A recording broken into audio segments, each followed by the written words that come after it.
I want to talk about those moments in sitcoms when it feels like you're in a safe place and then something just hits you.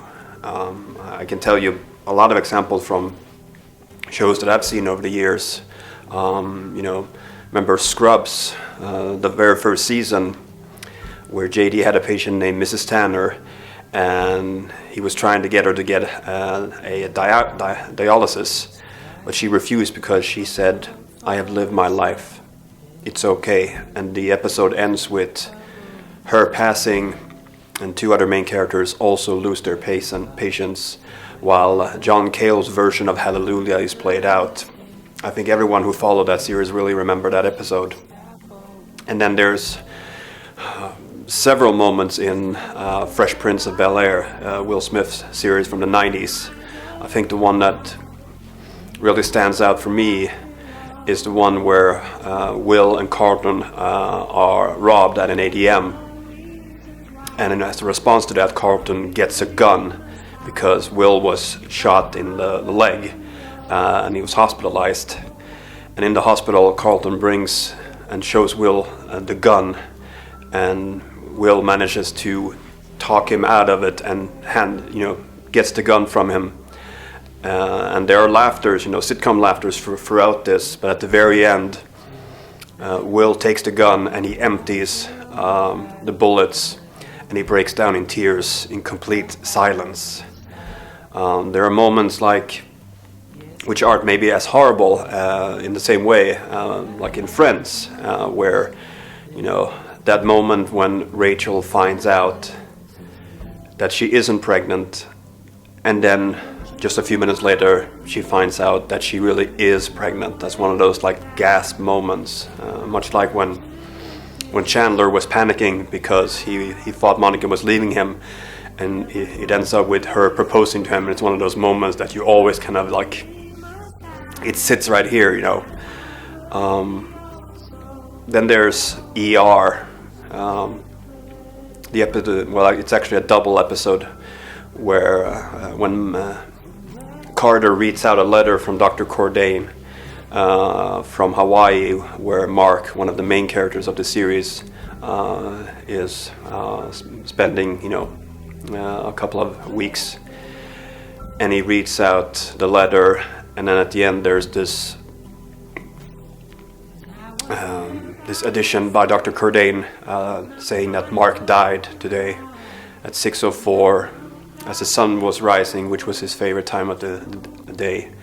And the episode after that, we see the last days of Mark, and at the very end we see him walking through the empty halls of the ER while Somewhere Over the Rainbow is being played, and it's one of those moments that you never forget, because even though sitcoms are places to go for, lightheaded humor, whenever a sitcom does that, whenever a sitcom goes into the mode of actually turning you upside down on that, it almost adds value.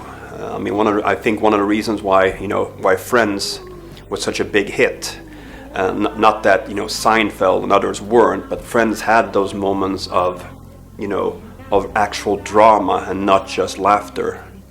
And the reason I'm making this video today is that I had one of those moments last week. It was an episode of Glee that I had totally forgotten about, because I was kind of bracing myself for the beginning of the 5th season when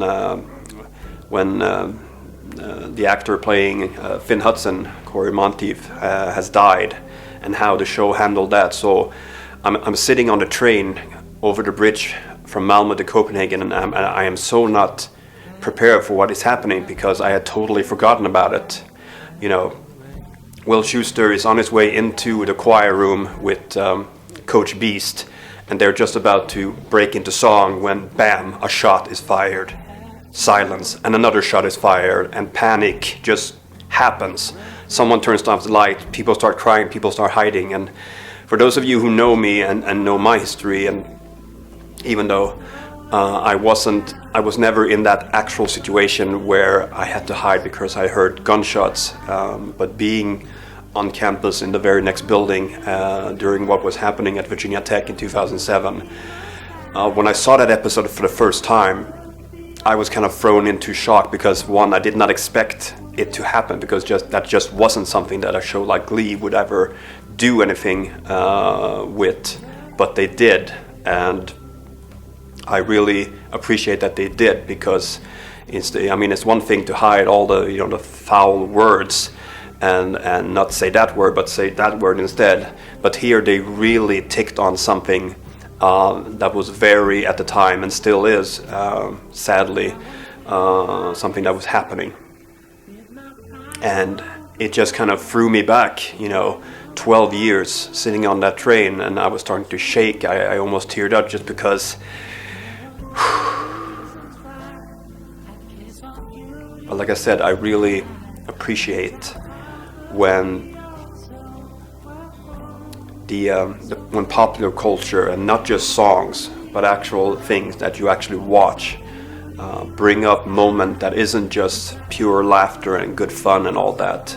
And I think the reason why I am so tuned into that is because that's sort of the way I am as a person.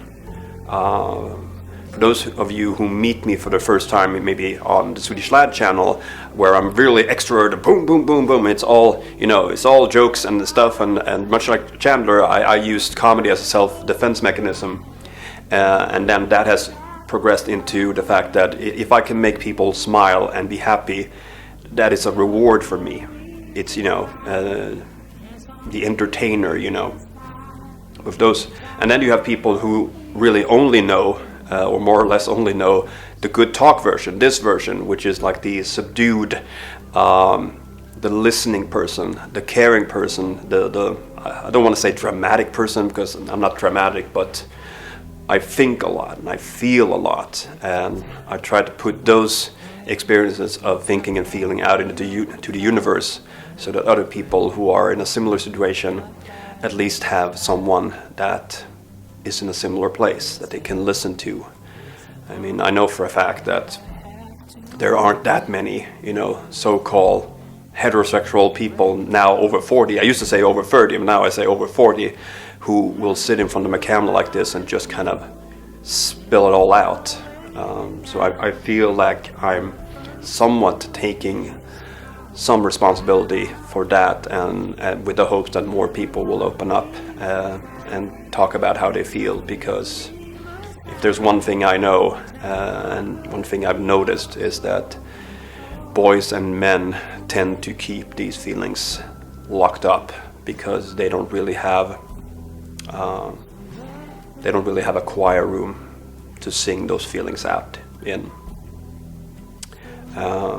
And those people who are lucky enough to know both sides of me, who can laugh on the floor rolling with me, but also cry on my shoulder and let me cry on theirs. I think those are sort of the luckiest ones. And I say that humbly, because you should be proud of who you are. You should be proud of what you're trying to do. And that's something that my friend Evelyn, whom I randomly met last week after 9 years, told me. And I'm really happy she did, because I need to be reminded of the things I do, and I want to keep reminding other people, keep on your path. There is light at the end of the tunnel, and let's just tag along the yellow brick road for as long as we both want, and then we'll see what happens. Good talk.